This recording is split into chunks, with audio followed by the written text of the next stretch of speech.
कुंडली गौरवारी श्री ज्ञानदेव तुकाराम भगवान की जय श्री नवनाथ महाराज की जय अवधूत शिखर शिवदेव दत्त वासुदेवाय श्री गणेशाय नमः श्री पांडुरंगाय नमः श्री प्रभु रामचंद्राय नमः बाळ पाता सुभागणी तेज पुंज लावण्य खाणी की सरळ तेज ओपोनी तरणी पाहुणचारी आराधिला पुढे होता संस्कारासी बारसे केले द्वादश दिवसी पाळणा घालोनी बालकाशी विक्रम नाम ठेविले कथेचा अनुसंधान विक्रमाचा जन्म झालेला आहे आपण ऐकलं आणि ती मुलगा हळूहळू लहानाचा मोठा होऊ लागला.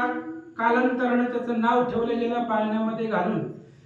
12व्या दिवशी त्याचं बारसं केलं आणि विक्रम अशा प्रकारचं नाव त्या बाळाचं ठेवलं. नाम ठेविले सुदिनास तो अर्क प्रवर्तला हस्त प्रदेश सुरोचन गदर्भ वेश सांडिता झाला तक्षणी श्रीराम राम राम.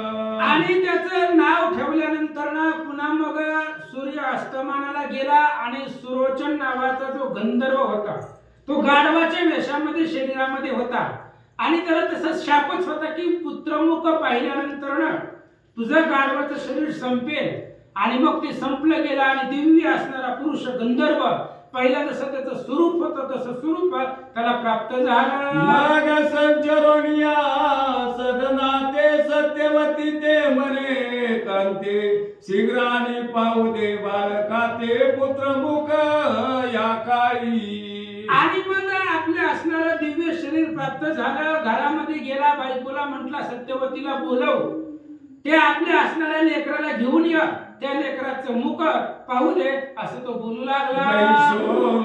या वस्त्रासनी सत्यवती देत बाळ आणोनी अंकी सुरोचन गंधर्व येऊनी पुत्रमुख पाहिले.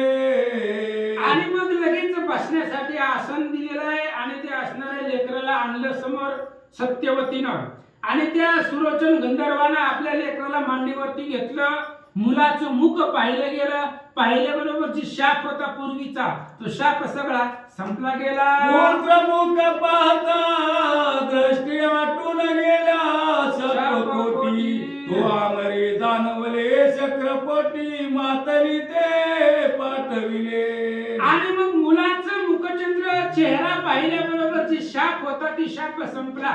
इंद्रदेवाला बातमी कळली की सुरोचन गंधर्व आपला असणारा गायक होता सुंदर होता पण काही थोड्याशा चुकीमुळे त्याला ही गाढवाचा जन्म भेटलेला आहे पण त्याचा कालावधी संपलेला आहे शाप संपलेला आहे आणि त्याचा उद्धार झालेला आहे दिव्य शरीर त्याला मिळालेला आहे.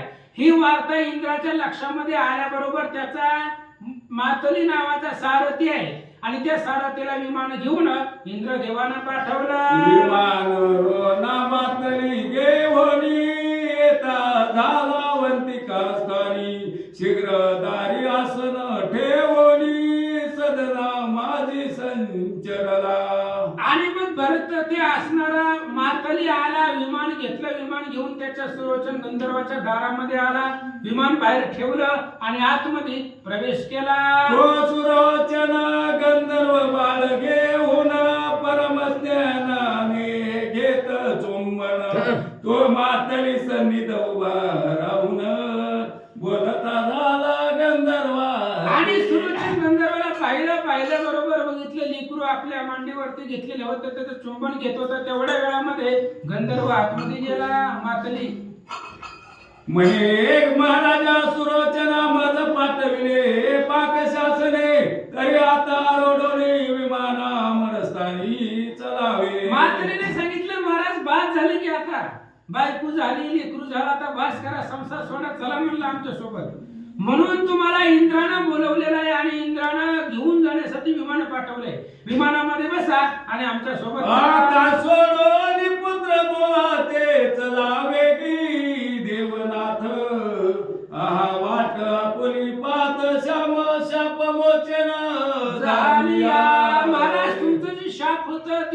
बंधन होतं ते संपलं. त्यामुळे आता पुत्राचा मोह सोडून द्या आणि इंद्रदेव तुमची आठवण काढतोय म्हणून इंद्र महाराजांनी बोलवलंय आमच्या सोबत चला. आयसे बोलता मातरी वचन सत्यवती ते बालक ओपून म्हणे कांते समाधान ठेवी आता जातो आम्ही. आणि मात्रीचं बोलणं ऐकल्याबरोबर त्या सुलोचन गंधर्वाच्या मांडीवरचं बाळ होतं तिनं आपल्या सत्यवतीच्या हातामध्ये दिलं. तिला सांगितलं आता हे लेकराचा सांभाळ कर आम्ही जातो. आयसे बोलता सत्यवती म्हणे महाराजा गंधर्वपती बाळ तानुले टाको निश्चिती कैसे जाता महाराजा. आणि त्यावेळी सत्यवतीने सांगितलं महाराज लेकरू आताशी लहान आहे 12 दिवसाचं झालेलं आहे आणि त्या लेकराला सोडून तुम्ही कसं काय चालला.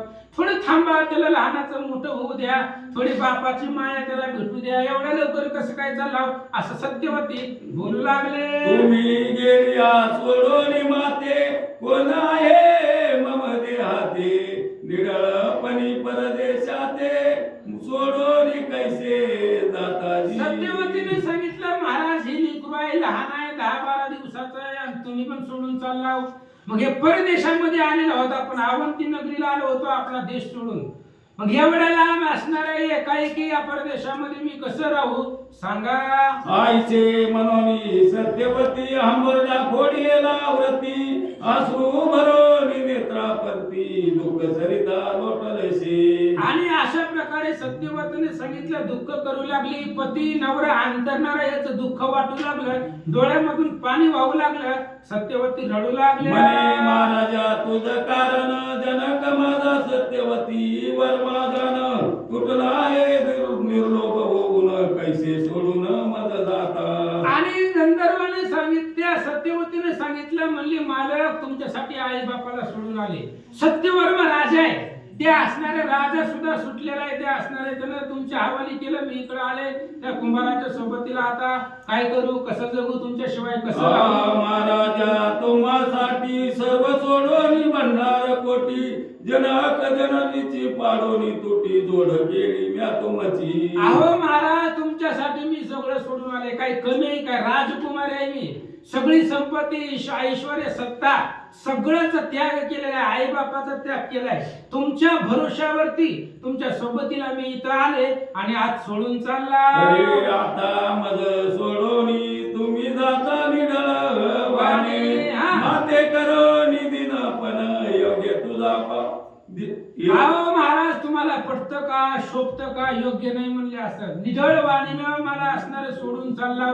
मी काय काय कसं कसं या परदेशामध्ये कसं राहावं लेकराचा सांभाळ कसा करावा असं ती स्त्री बोलू लागले. आयसे बोलता सत्यवती हृदय धरी सुरोचनपती चुंबन घेऊन अश्रुवाती पुसोनिया वदतसे. आणि मग अशा प्रकारे सत्यवती बोलल्यानंतर ना गंधर्वानं आपल्या असणाऱ्या पत्नीला आलिंगन दिलं हृदयाला लावलं आणि गोड वाणीनं काय बोलू लागला. ऐके होती सुवाननी तुझं स्मरण होता माझे मनी त्याच वेळा उतरून आवनी भेटी देईन तुझी गे. आणि लगेच गंधर्वाने सांगितलं म्हणजे ऐक जावं लागतंय कारण आम्ही स्वर्गवासी आहोत स्वर्गामध्ये राहणारे आहोत आमचं मृत्यू लोकांमध्ये काम नाही पण ऐक मी चाललोय पण ज्या वेळेस तुला वाटेल किंवा माझी गरज लागेल आठवण येईल त्या वेळेस तुझ्या हाकेला मी इथं येत जाईल असं गंधर्व भाष्य उत्तर शांत दिले युवती अंतर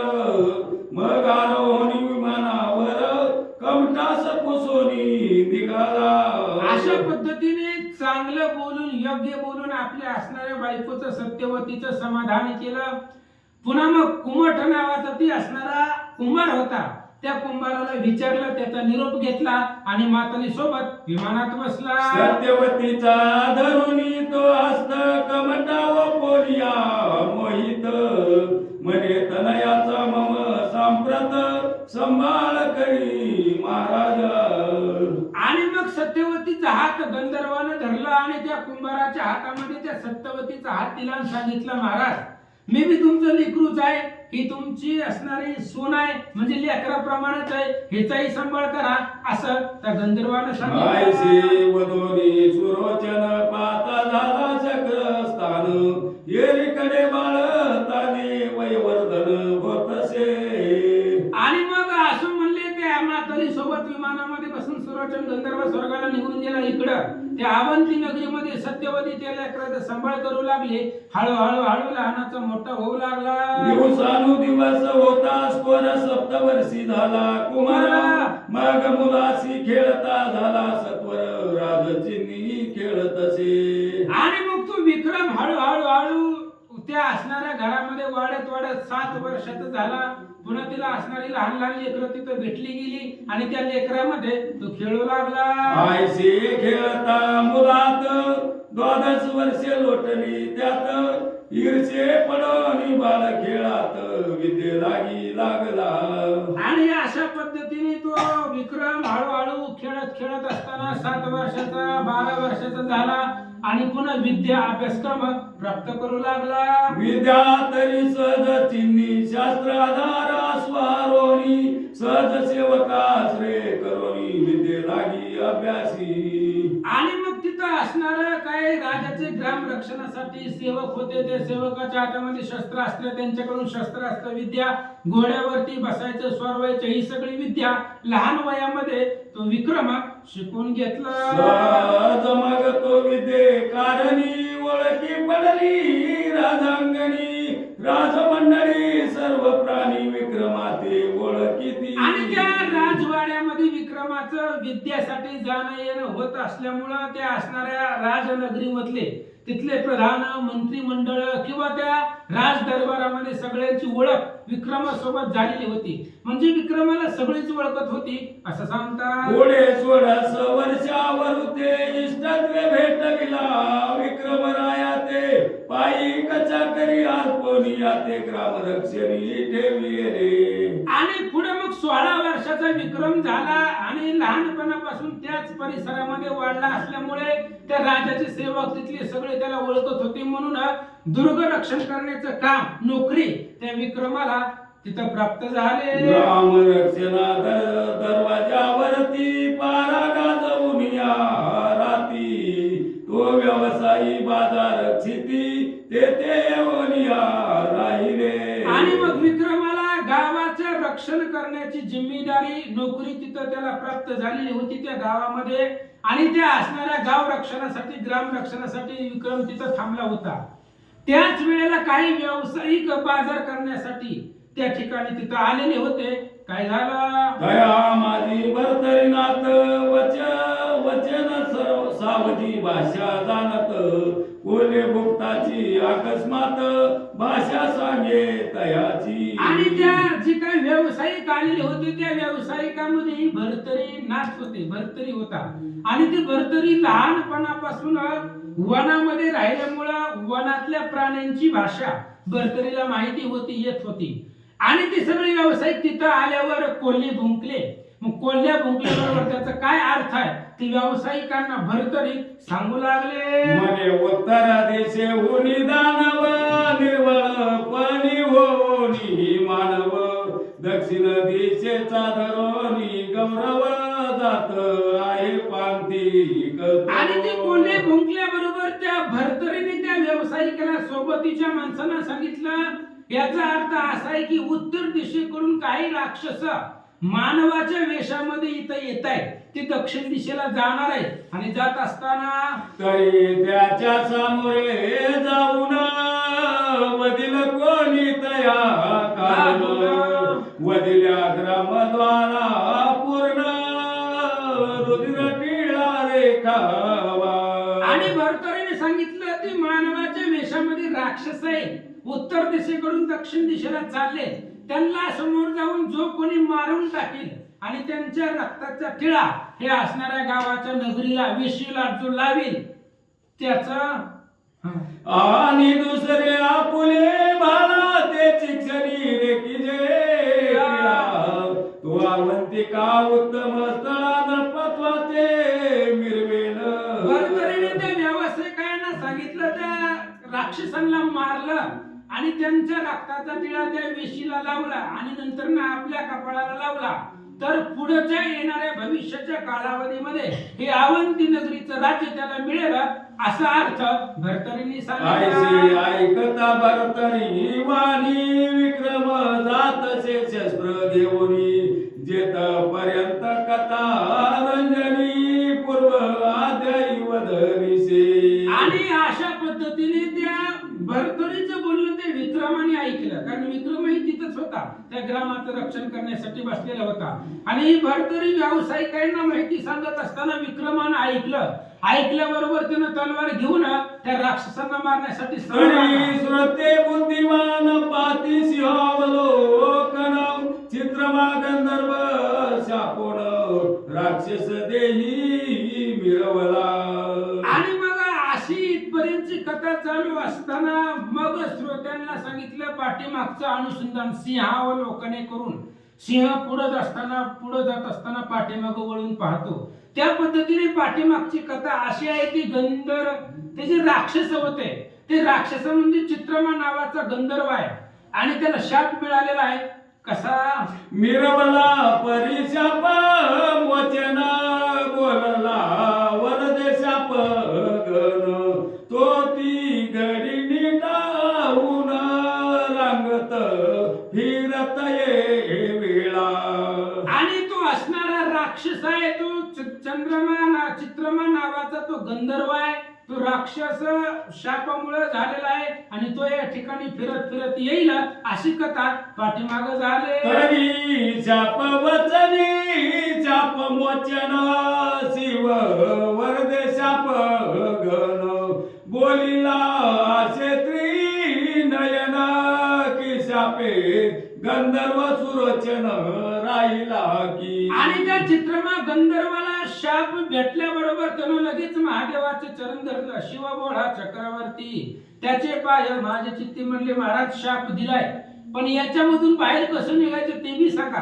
त्याच वेळेस महादेवानं सांगितलं सुरोचन नावाचा गंधर्व तोही पृथ्वी तलावरती शापामध्ये राहिलेला आहे. त्याचं काय झालं? तयाच्या वीर्य करुण निर्माण होईल विक्रम नंदन त्याच्या हस्ते पावनी मरण राक्षस शरीरा सांडवी तू. आणि त्यावेळेस महादेवाने त्या चित्रमा गंधर्वाला सांगितलं तुला राक्षसाचा देह मिळेल आणि सुरोचन गंधर्व सुद्धा पृथ्वी तलावरतीच तोही शापच भोगतोय आणि त्याच्यापासून जो मुलगा होणार आहे आणि त्या मुलाच्या हातून तुझा वध होईल त्यावेळेस तुझा उद्धार होईल, राक्षसाचा देह संपेल असा उशाप महादेवांनी दिला.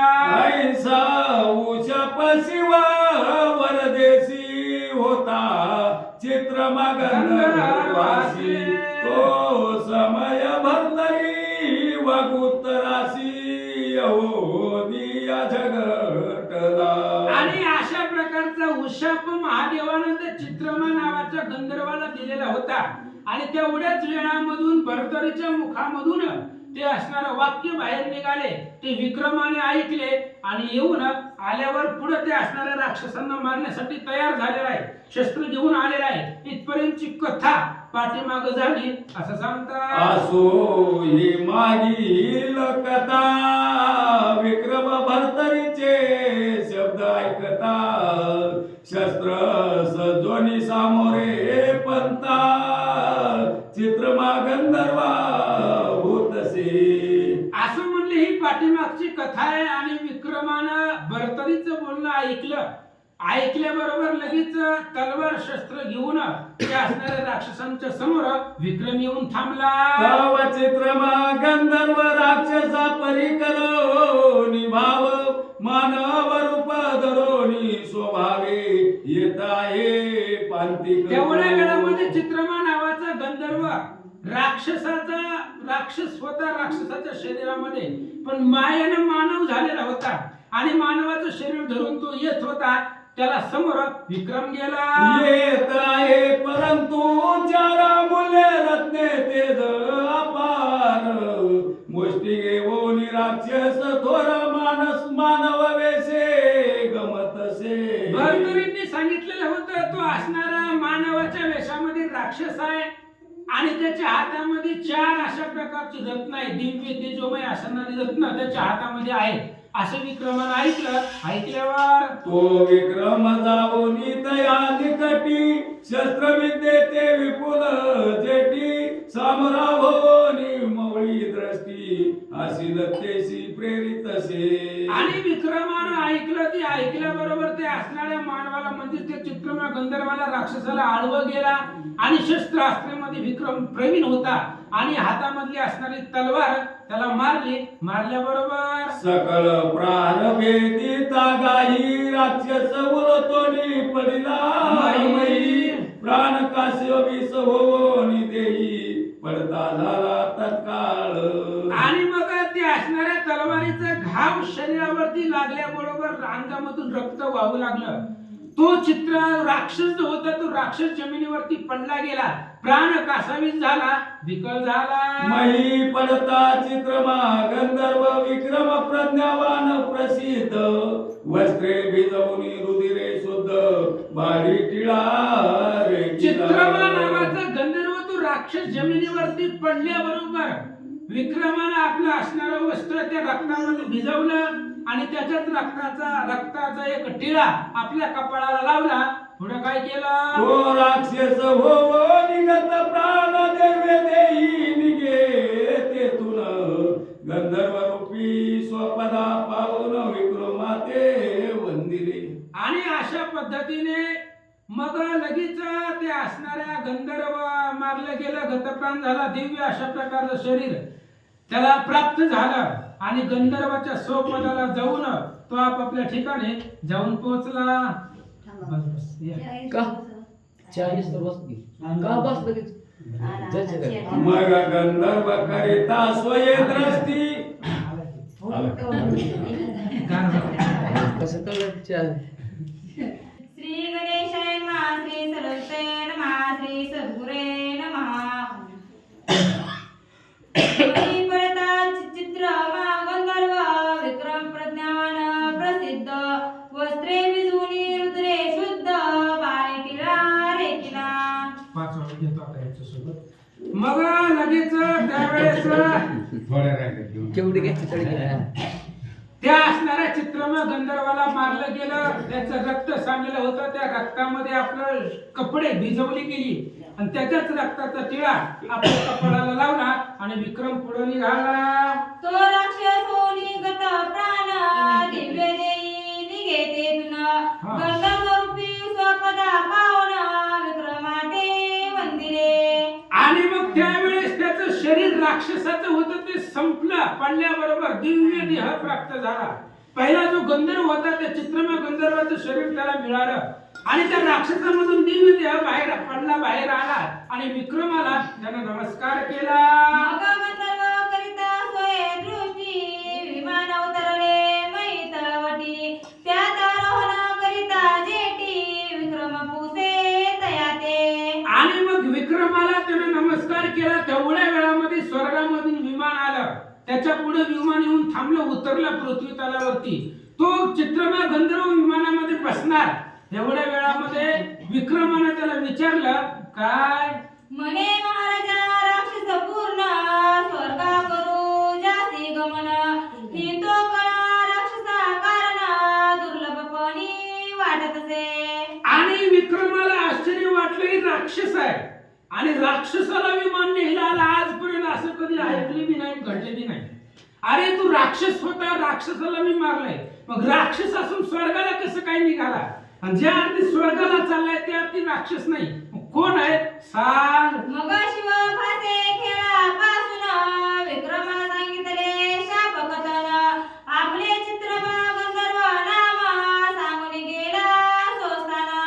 आणि मग त्याने विचारल्याबरोबर विक्रमाने विचारल्यावर ते असणाऱ्या चित्रमा गंधर्वानं सांगितलं सगळी मुळापासून. कैलासावरती महादेव पार्वती खेळत बसले होते 5:30. तिथे मी गेलो, महादेवाची बाजू घेतली, पार्वतीने शाप दिला, ही सगळी कथा सांगितली आणि पुन्हा विमानामध्ये बसला आणि स्वर्गाला निघाला. एरीकडे प्रेत शरीरी चाचपुनी पाहे करी तो 4 रत्ने वृष्टी माजारी तेजपुंज देखील. इकडे लगेच ते असणारे प्रेताचं राक्षसाचं शरीर चापचलं विक्रमानं. पाहिले त्याचे किशे वगैरे सगळे शोधून पाहिले तर 4 रत्न, वैडूर्य म्हणजे रत्न, ते रत्न त्याच्या हाताला लागले आणि विक्रमाने घेतले. तिघे चिंतामणी वैडूर्यवंत, सकळ कामद चौथे अद्भुत, ऐशी 4 रत्ने विख्यात, सकळ कार्या चालती. 3 चिंतामणी नावाची रत्न होती आणि 4 कामद नावाचं एक अत्याद्भुत अशा प्रकारचं रत्न होती. अशा प्रकारची 4 रत्न विक्रमाने घेतली, आपल्या जवळ ठेवली आणि सकळ कार्य चालती. त्या असणाऱ्या रत्नापासून सगळी कामना पूर्ण होणारे असे चिंतामणी ते रत्न जवळ घेतलं. विक्रम देखता हर्षवंत, मग तोवर तरी धन्य म्हणत, ऐसा पुरुष प्रज्ञावंत, अवतार दक्ष म्हणावा. आणि मग अशा प्रकारे लगेच विक्रमाला आनंद वाटला. भरतरीने पाहिलं, भरतरीलाही आश्चर्य वाटलं. आणि मग त्या असणारा भरतरी विक्रमाला पाहून धन्य म्हणू लागला. काय पुरुष आहे, ज्या अर्थी याच्याकडे एवढे सामर्थ्य आहे त्या अर्थी हा कुणीतरी अवतारी पुरुष असावा असा विचार भरतरीने केला. पुढे जायचं घरी